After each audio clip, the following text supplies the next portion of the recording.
तूच बोल सगळं आमच्याबद्दल पण चांगलं चांगलं. नमस्कार. झी स्टुडिओज आणि सनफ्लॉवर स्टुडिओज यांची निर्मिती असलेला अग अग सुनबाई काय म्हणताय सासूबाई हा सिनेमा 16 जानेवारीला संपूर्ण महाराष्ट्रात प्रदर्शित होतोय. त्याचा आज ट्रेलर लॉन्चला त्यानिमित्ताने आम्ही सगळे एकत्र आलेलो आहोत.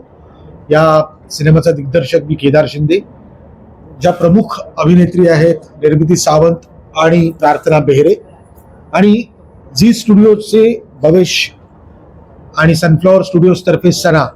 तर आता तुम्ही काय प्रश्न विचारायचे ते विचारा, मी उत्तर द्यायला तयार आहे. काही तुम्हाला प्रश्न माझ्याकडे बोला. सरांनी मला सांगितलं तुम्ही स्क्रिप्ट मध्ये कुठेही बदल करून दिला ते त्याचं एक असं कारण असेल का ते रिअल लाईफ तुमच्या असं काय घडलेलं आहे का? नाही नाही नाही, असं काही कारण नाहीये. मला नेहमीच असं वाटतं की लेखकाने प्रत्येक गोष्टीचा विचार करून जर ते स्क्रिप्ट लिहिलेलं असेल तर त्यात म्हणजे मला चांगलं आठवतं अत्रेंचं असं म्हणणं असायचं की माझ्या नाटकामध्ये काही ऍडिशन्स घ्यायच्या नाहीत, अशासाठी की माझ्या ताजमहालाला कोणी विटा लावायच्या नाही. सो मला असं वाटतं की बरोबर आहे त्यांचं, त्यांनी काहीतरी विचारपूर्वक लिहिलेलं असेल. जेव्हा नसतं तसं तेव्हा आम्ही ऍड करतोच, पण जेव्हा छान लिहिलेलं स्क्रिप्ट असेल तर ते का बदलावं मुळात. आणि दुसरं प्रत्येक कॅरेक्टरचा एक रिदम असतो. म्हणजे मी जी कामं करते त्यामध्ये मी हे बघते की प्रत्येक कॅरेक्टरचा एक रिदम असतो. त्या रिदम तोडून वेगळंच जर काही कॅरेक्टर स्वतःचं वाक्य बोलायला लागले किंवा शब्द बदलायला लागले तर तो सगळा बॅलन्स जातो. म्हणून माझी ना नेहमीच म्हणजे नाटकातही आणि सिनेमातही अशी खूप सक्ती असते माझी की ही वाक्य किंवा यातले शब्द बदलायचे नाहीत. आणि त्यांनी बऱ्याच वेळेला खूप फायदा झालेला आहे आम्हाला. सो इथे मी तेच अप्लाय केलं होतं. रिअल लाईफ मध्ये कुठे स्टोरी मॅच होते का?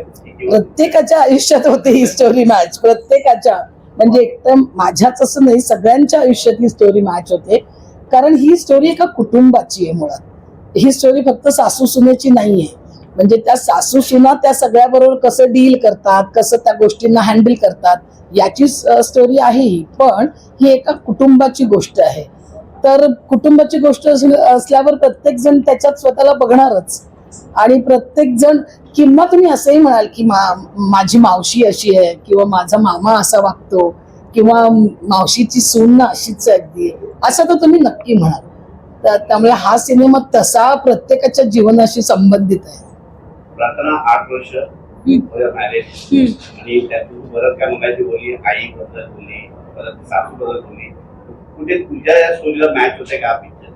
मी तेच म्हणाले ना, या जसं मी सांगितलं तसं 8 वर्षानंतर मला हा अनुभव आलाय की आई आईच असते, सासू सासूच असते.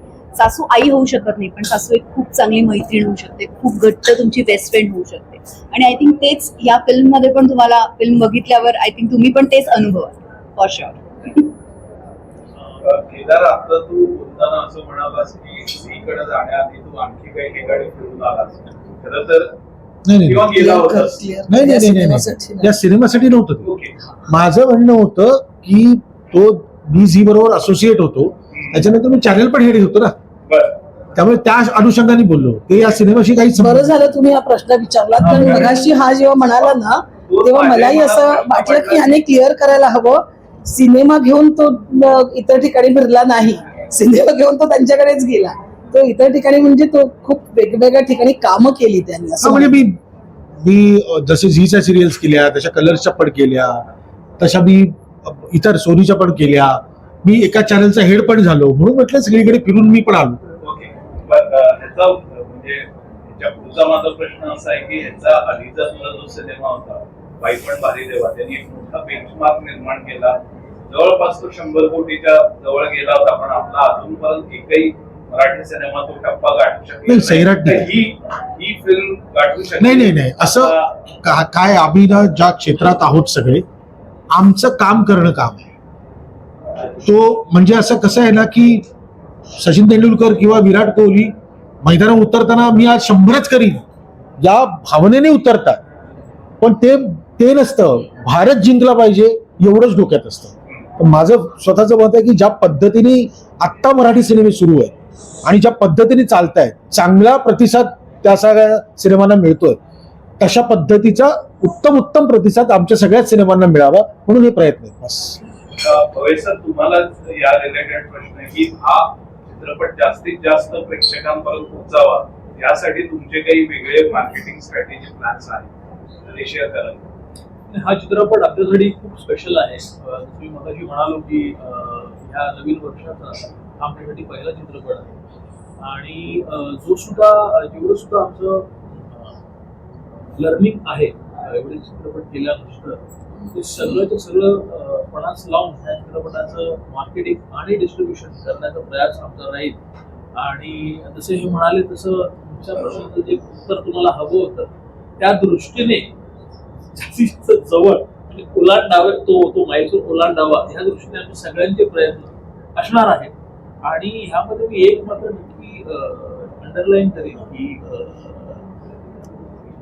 केदार शिंदे हे फक्त डायरेक्टर नाही, मला त्यांचा जो अनुभव आहे इंडस्ट्रीमधला, ऑडियन्सच्या अंडरस्टँडिंगचा, त्यांचे जे बारकावे निघतात, त्यांचे जे इनपुट्स निघतात मार्केटिंगमध्ये असेल, प्रमोशनमध्ये असेल, आणि ज्या पॅशनेट एवढ्या वर्षांनी सुद्धा ते काम करतात, इट्स अ बिग लर्निंग. आणि मला असं वाटतं हा जो मनाचा ओपननेस असतो की मगाशी पण म्हणाले की 19वा चित्रपट आणि अजून बटरफ्लाय त्याच्यावर काम करायला खूप मजा येते आणि त्याचे इनपुट्स खूप शार्प असतात. आमच्यासाठी ते अजून it is helping us market the film better, promote the film. तर 2025-26 मध्ये सासू आणि सू याचं जे एक बदललेलं जे काही नातं आहे हे पडद्यावरती मांडताना तुम्हाला वेगळे यामध्ये काही तुम्हाला दाखवावे लागले? आज मी ना एक छान कॅप्शन लिहिली आहे. हा ट्रेलर जेव्हा आउट होईल ती कॅप्शन मी वाचून दाखवतो. मला असं वाटतं की या कॅप्शन मध्ये सगळ्या गोष्टी आल्या की स्त्रिया एकत्र आल्यावर नुसत्याच गप्पा नसतात, त्या आयुष्याचा टप्पा पार करण्यासाठी कारणीभूत ठरतात. होय, त्या एकमेकांसाठी उभे राहू शकतात. सो या एका लाईन मध्येच ना या फिल्मची जे काही म्हणणं आहे ते सांगण्याचा प्रयत्न.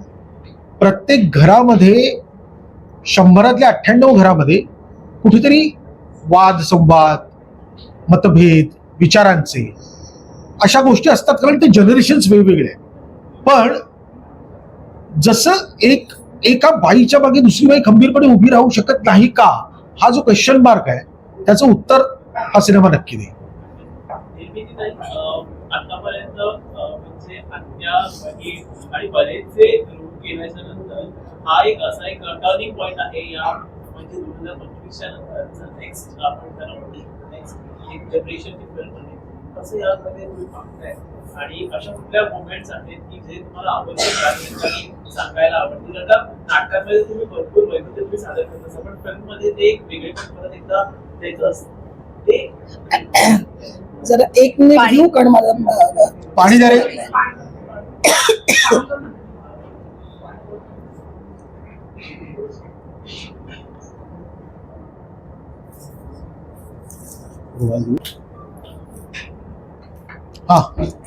तुझ्या प्रश्नाचं उत्तर असं आहे की नाटकामध्ये वैविध्यपूर्ण भूमिका मी केल्या, कारण तशा भूमिका माझ्याकडे आल्या.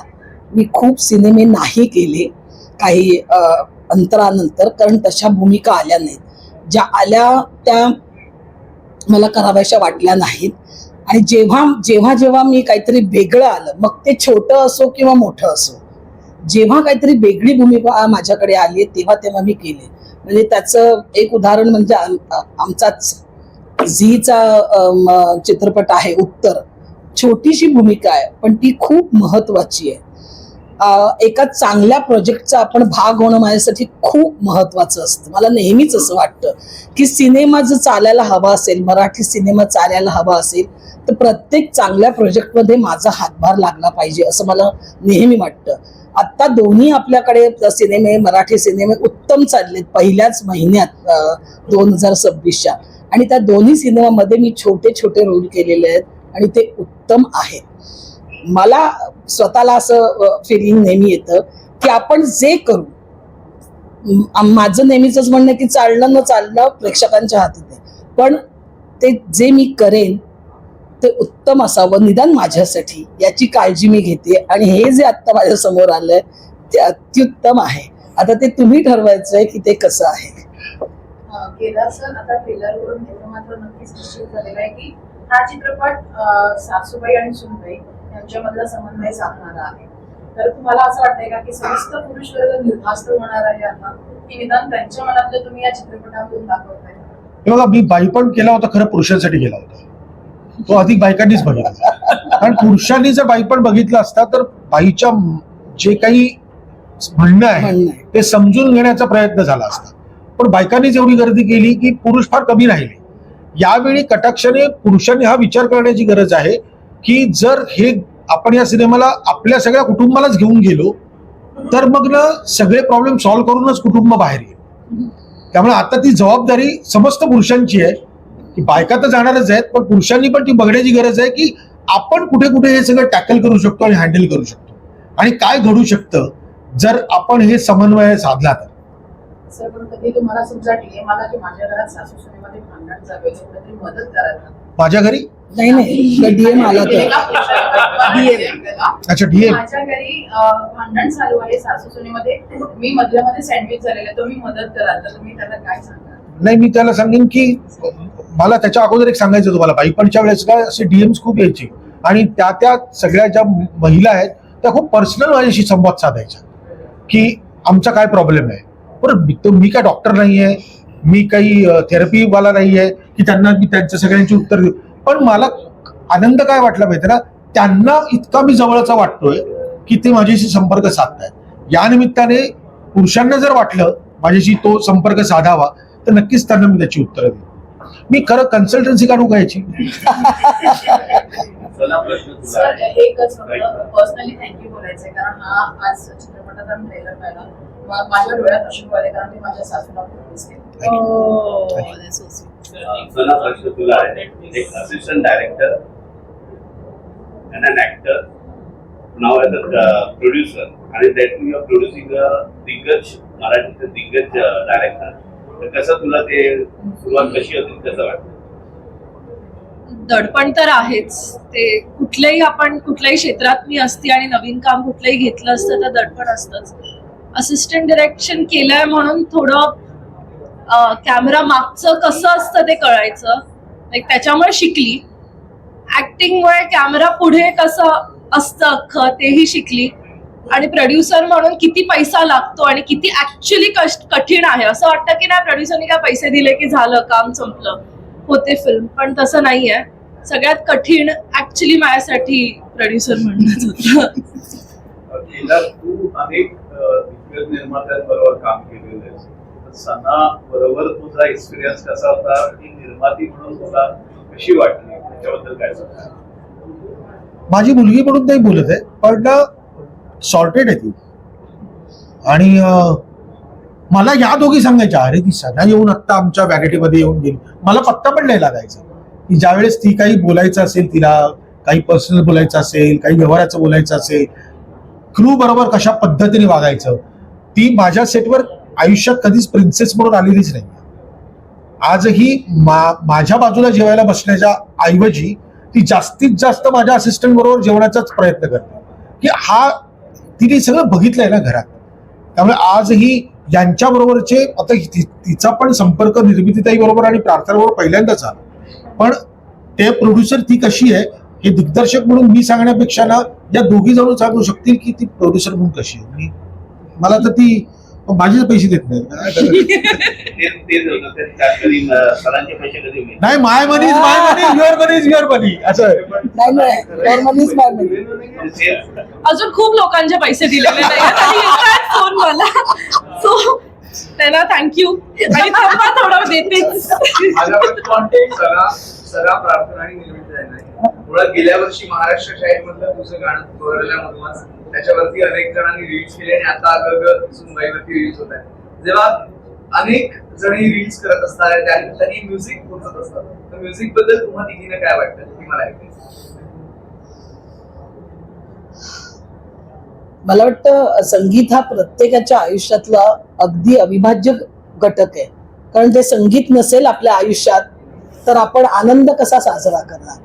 आणि माझा जो दिग्दर्शक आहे त्याच्या कणाकणात संगीत भरलेलं आहे. कारण बाबांकडून वारसा घेतलेला आहे त्यांनी, शाहीर साबळेंकडून वारसा घेतलेला आहे त्याने. आणि त्याला ना प्रत्येक सीन त्या म्युझिक सकट दिसत असतो. म्हणजे तो सीन समजावून सांगताना सुद्धा मला असंच सीन सांगायचं समजावून की आणि मग तू येतेस अशी इथून थांब.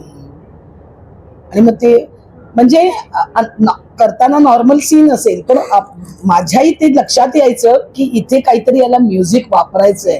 त्यामुळे एक बरं व्हायचं की तिथे कुठे मला पॉज घ्यायचंय, कुठे मला फास्ट करायचंय, सगळ्या गोष्टी खूप जमून येतात. आणि त्याला संगीताचा कान पण उत्तम आहे. त्यामुळे या सिनेमाचं संगीत उत्तम आहे याच्याबद्दल वादच नाही.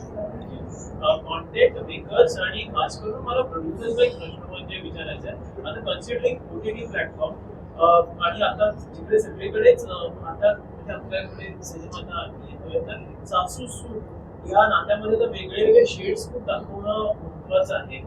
प्रत्येक नात्यांना थोडा वेगळ्या पद्धतीने त्यांना सादर करणं खूप गरजेचं आहे. कारण प्रेक्षकांनी आता सगळ्याच माध्यमांवरती ही सगळी नाती एक्सप्लोर केलेली आहे. तुमच्या समोर ही सगळे काय चॅलेंजेस असणार आहेत इथून पुढे आणि कुठले कुठले शेड्स तुम्हाला म्हणजे लेखकांकडून घेणं आता अपेक्षित आहे?